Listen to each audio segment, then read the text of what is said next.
Welcome to the first in probably quite a long line of beginner videos for those who are brand new to multiplayer online games. We all call them MMOs, and I will be going through very basic information. If you have played MMOs before, this will probably be boring for you. I am using Everquest II as a platform for my informative videos because, hands down, I believe Everquest II is the most simple introductory MMO that there is. It has beautiful graphics, it has wonderful playable classes and races, and it is a very informative game itself. It has a wonderful backstory and lore. It still has tutorials that a lot of games don't have nowadays. They just throw you in after you make your first character and, hey, figure it out. Hit something until it works. Well, EverQuest 2 actually has starter areas still that give you beginner quests and they progress in their difficulty. That helps people learn what to do, where to go, as well as the mechanics of the game and the mechanics of the classes that they're playing.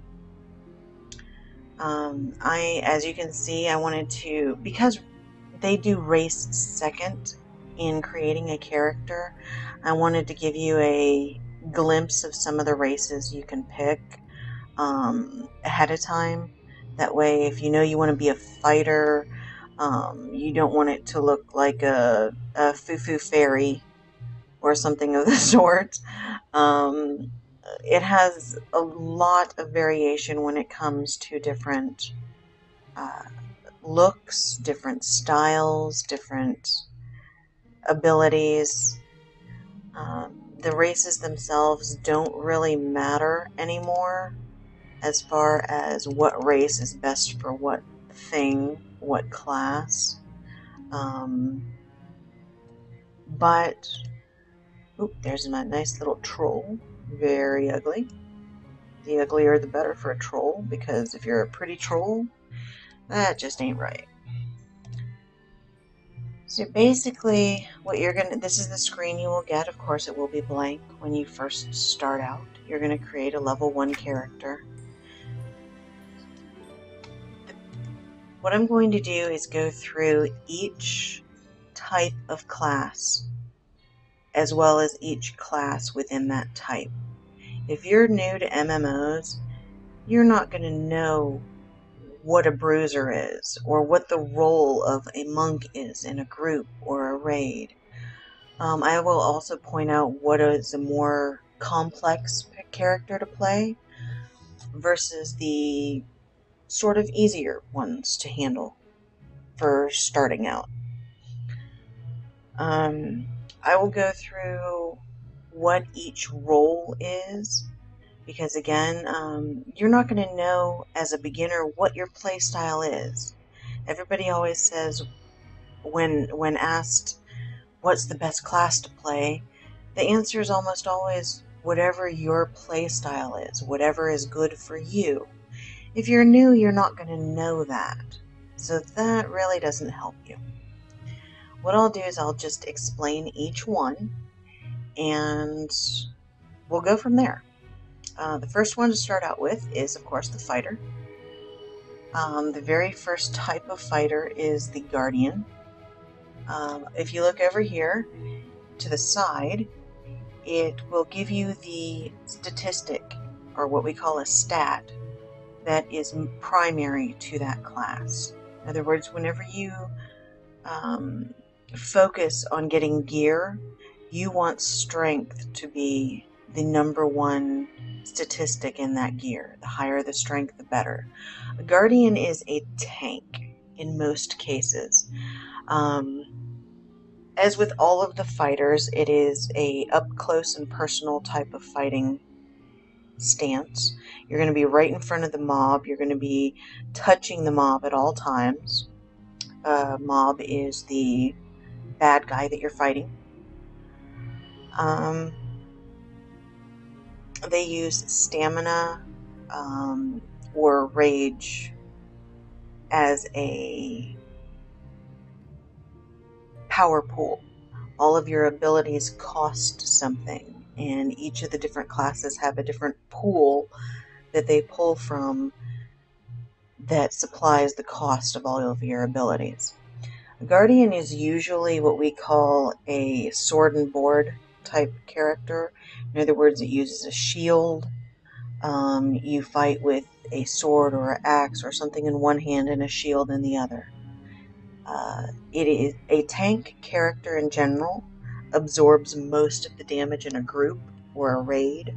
They have to focus on taunting and keeping aggro from the mob, keep the mob focused on them, so the others that do more damage can damage it more without getting hit or hurt or killed.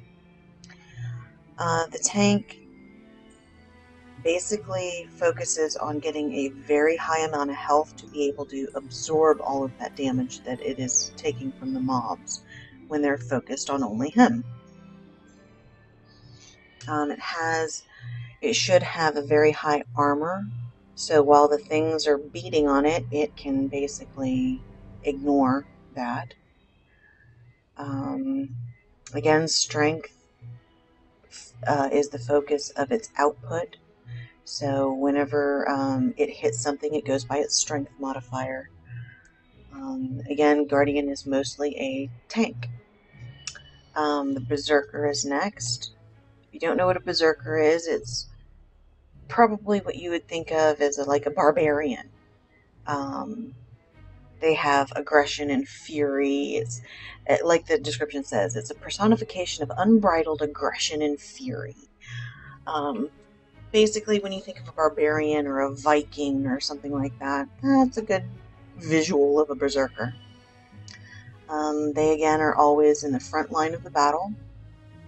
They are also good at taunting the aggression away from the more squishy characters. You want it to have very high health, very high strength.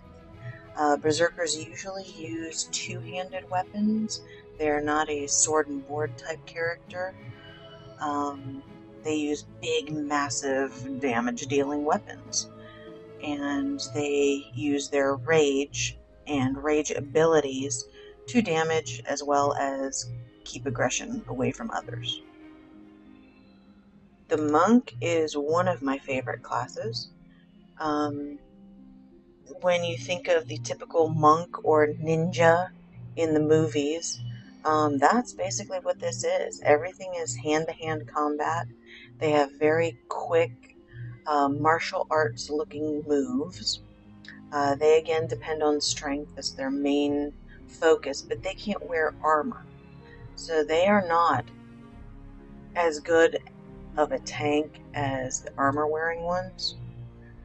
But if you're a good monk, you can pull it off. Monks are amazing in this game with their abilities. They have very good survivability. If you're just starting out and you know you want to play a melee character, you want to be up and you want to hit it, but you don't want something very difficult and you don't want to die every other mob you come across, a monk is a very good choice. The monk is on the good side, which is why it's on the left side of this little box here. Only good races or neutral races can pick to be a monk. The bruiser is basically a monk on the evil side. They like to inflict pain and suffering on their enemies. Masters of physical combat, they rely on deflection and agility to avoid attacks. Monks and bruisers also, that's a good point. They rely on agility. A lot of their abilities do rely on agility itself. Strength, of course, is their damage output, so anytime they hit something, it will go by their strength modifier. Shadow Knights and Paladins, if you're starting out, you kind of want to probably stay away from. They are more complex. Both of them are what I call hybrid classes. They cast spells as well as doing melee damage. They use the spells to enhance the damage that they do with their weapons or their shield or whatever they're doing at that point in time. Shadow Knights are the evil side, and Paladins are the good side.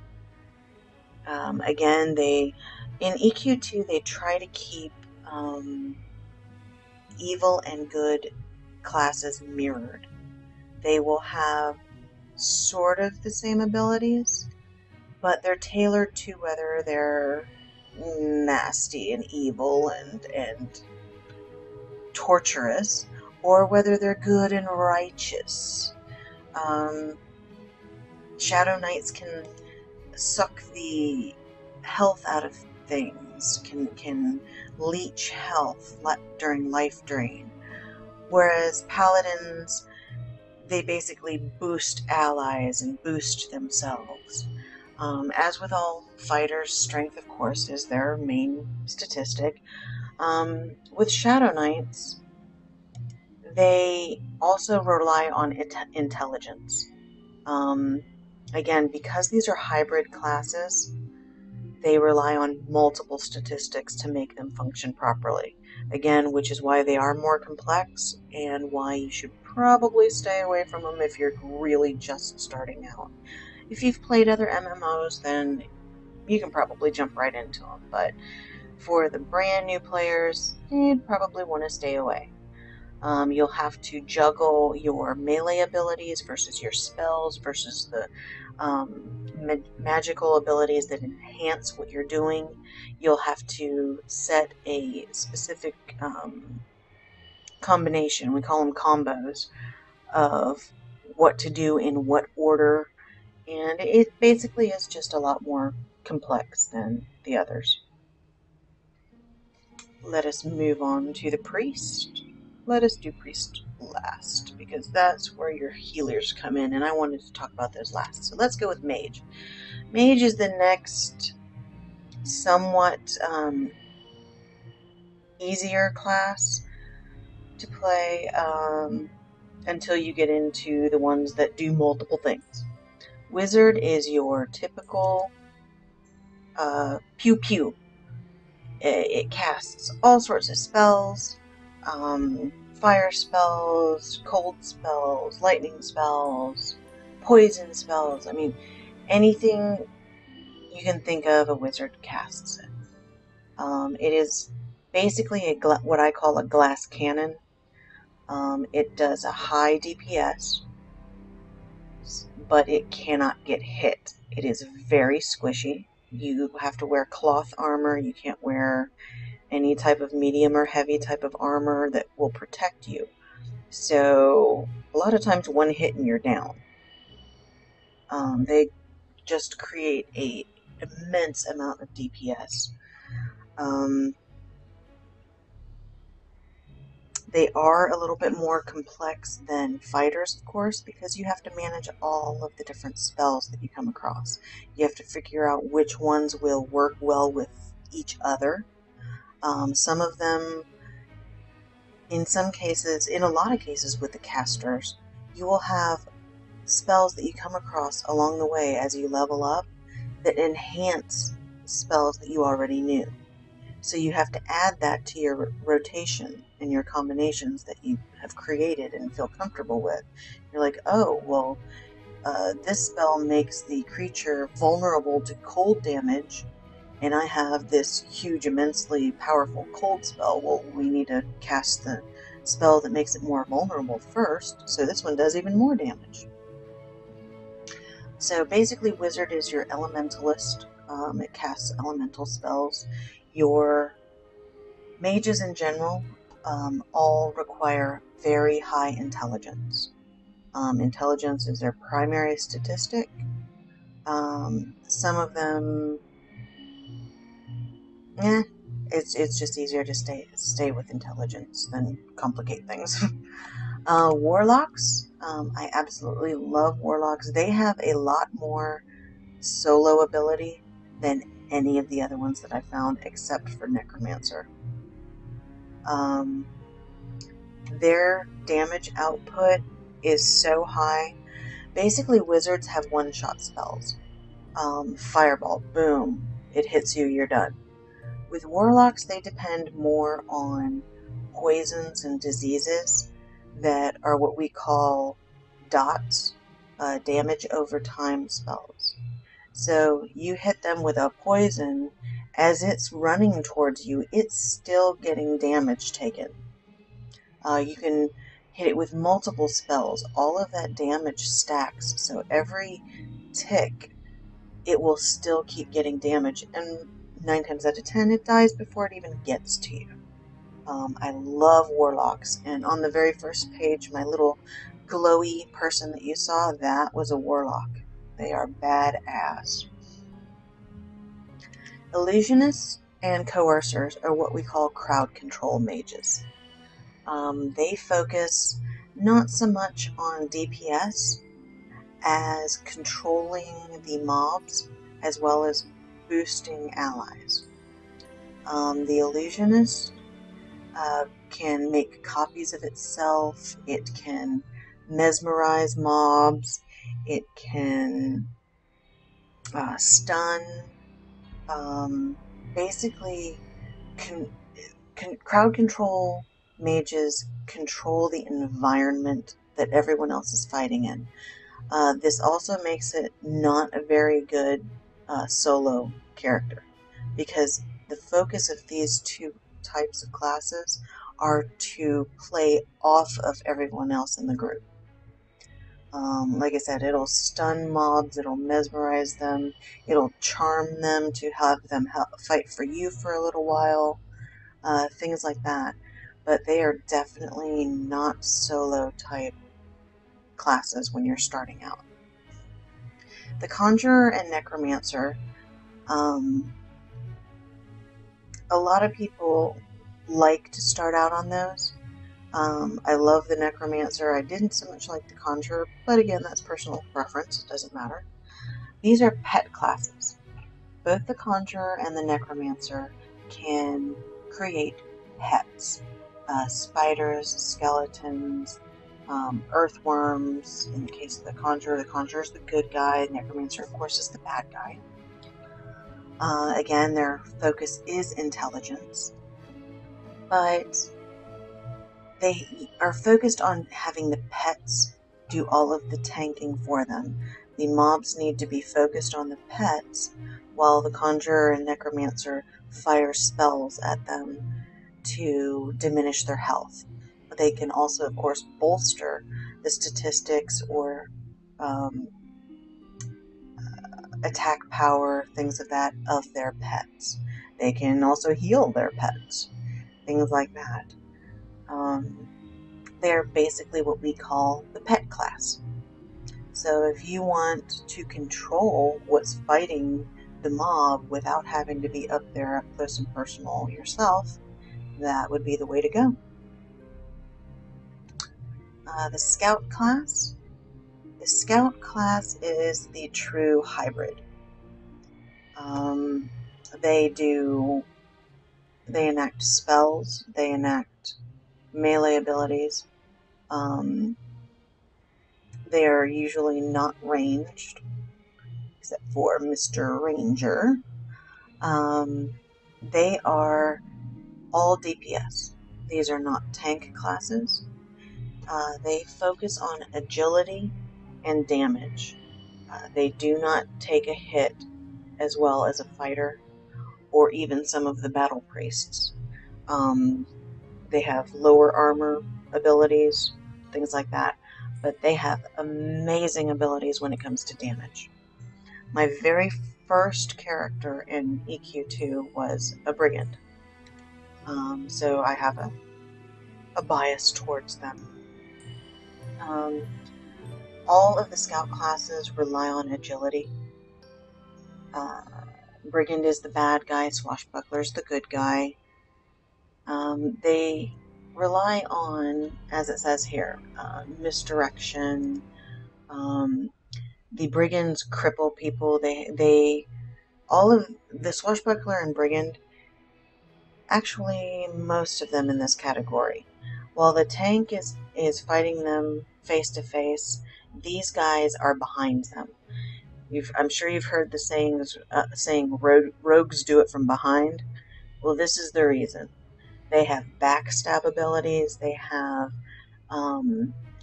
abilities that when they come out of stealth, the first hit is a tremendous damage hit, that type of thing.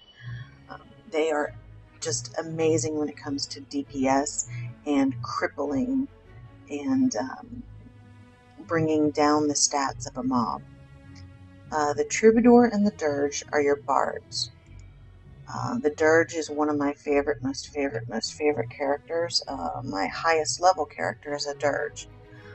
They can help allies by singing songs that bolster statistics on allies. They can stun mobs. They're a jack of all trades, basically. They dual wield, so you usually have 2 daggers, tremendous amount of DPS, yet you can sing, which is technically a spell, hence the hybrid category. They just do everything, and they are fun to play.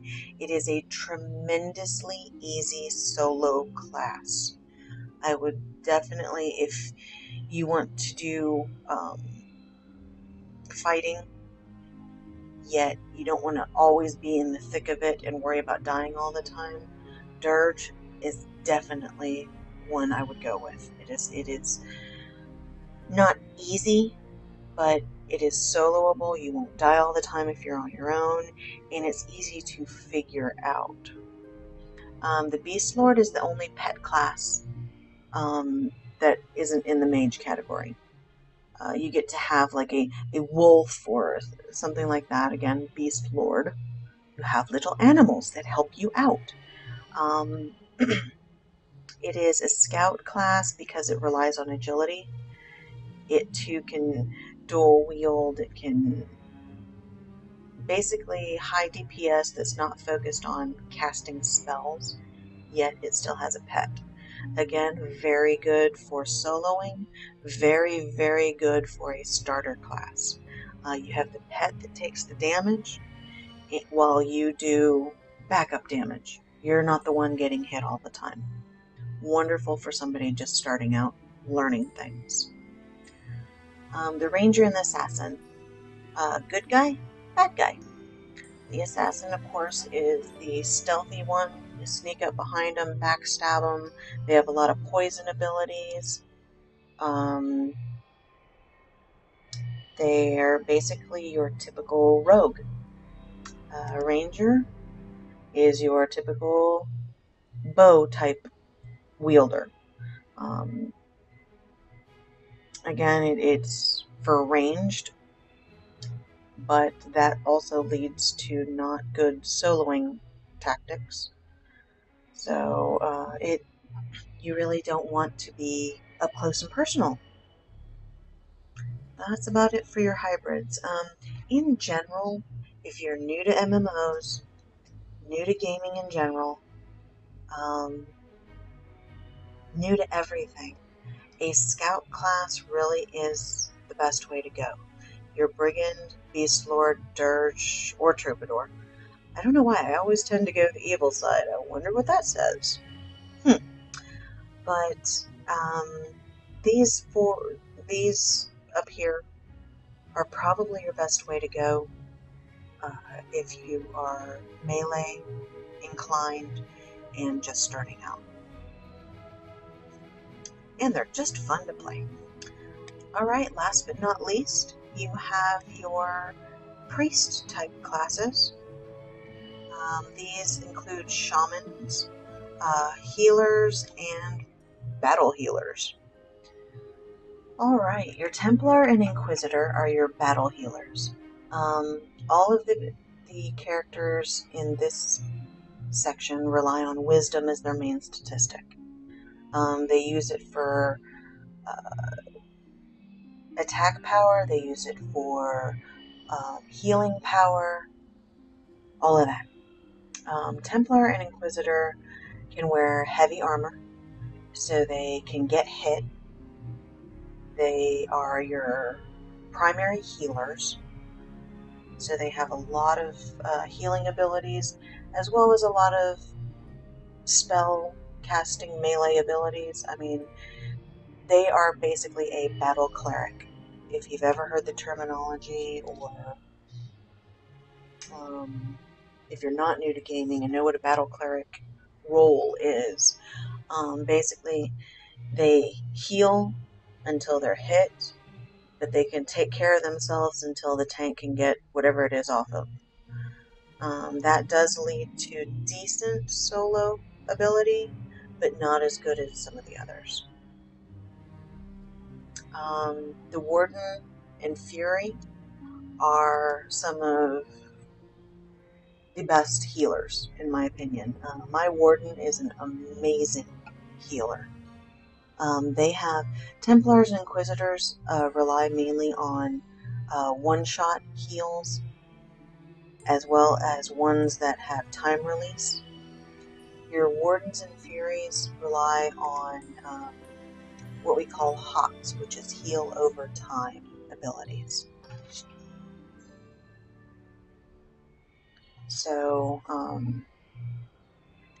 to me, heal over time is a much easier way to heal.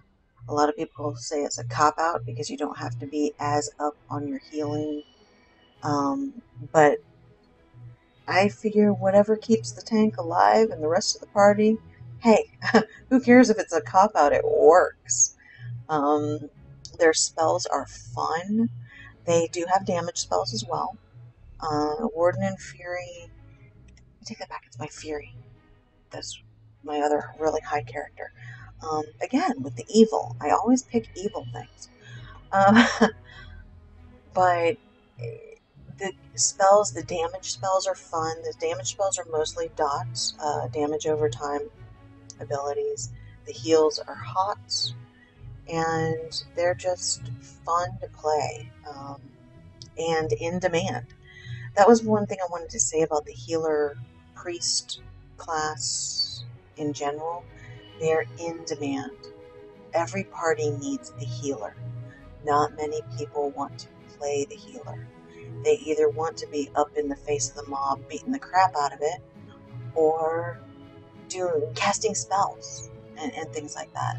There's not as many healers in the games, any MMO, as there is the other types of classes. So they are always in demand, and if you end up learning to be a really good healer, you've got it made when it comes to raids and guilds and things like that. Healers are always sought after. The Mystics and Defilers are your shamans. They do a little bit of everything. They are sort of, they're also jack of all trades but master of none. They are the weaker classes, in my opinion. Some will completely disagree with me, but their spells aren't as powerful as mages or priests. Their melee isn't as damaging as fighters or scouts. They can bolster the party, so they have buffs, which are in high demand. But again, they just seem to me not as powerful as the other classes. They are also not as prevalent in the game either, so I don't know if others do have the same opinion and don't play them, or if they're just very considered difficult to play. They are not good solo classes at all. So,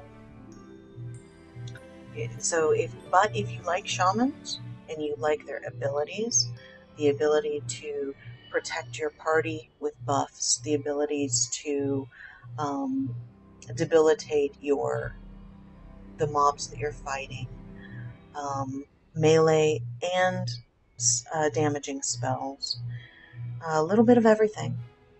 You can try it out. More power to you. That is basically it when it comes to the class selection. Again, your fighters, easiest way to go. Your tanks are your up close and personal, beat the crap out of them type. Um, the Monk and the Bruiser are DPS types, not so much tanks unless you're a really good Monk or Bruiser, then you can definitely pull off being a tank. These are fun to play. Monk and the Bruiser are definitely soloable classes, so if you are starting out, that might be a very good choice if you know you want to be melee. Shadow Knight and Paladin, more complex hybrids, cast spells, but they also are melee. Priests, you have your main healing battle clerics, your mystical wardens and furies. The reason I did not mention the channeler is because I have not played one, so I cannot give you my opinion on it. I don't know what it's all about. I know what it's all about, I just haven't played one, obviously. I do not have the Tears of Vishon expansion. Working towards it. If I get money from streaming and videos, maybe I can get it. That'd be cool.